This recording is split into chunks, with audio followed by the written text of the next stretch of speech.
SoFi investors are feeling the pain right now. The stock has taken a serious hit, and everyone is asking the same question. Is this SoFi stock crash actually a massive buying opportunity, or is this the start of a much deeper dive? Let's look at the 4-hour chart.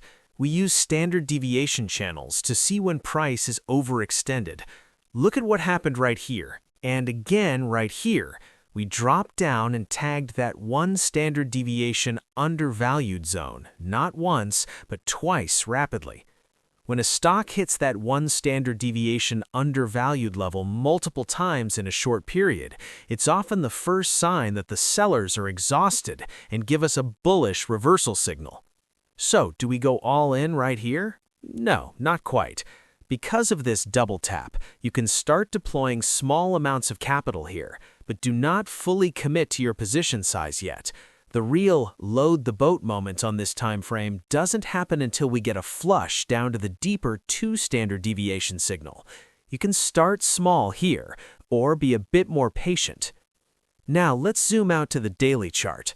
A few weeks back, we spent time hanging out above that 1 standard deviation overvalued line, but the good news is this recent down move has brought us right back to the mean, the average.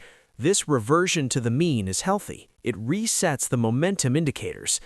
Based on the daily structure, $24.24 is a major support zone. We could then wait for a test in a solid bounce off that $24.24 level before we really start entering positions. That is the sweet spot we are looking for.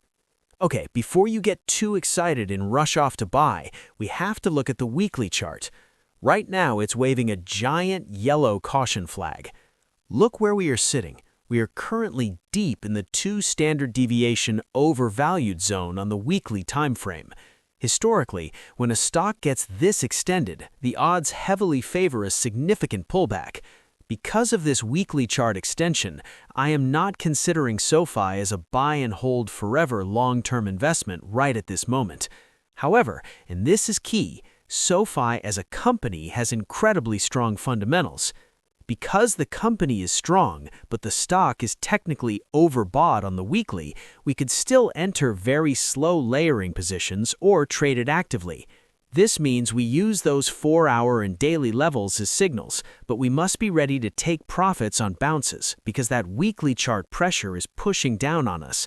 To summarize, the SoFi fast down move could be a buying opportunity, but only if you play it smart. Start small now based on the 4-hour signs. Watch for that big bounce at $24.24 on the daily, but respect the weekly warning. Trade these swings. Don't marry the stock right now. If this analysis helped you, hit that like button and subscribe so you don't miss the next update. Trade safe, and I'll see you next time.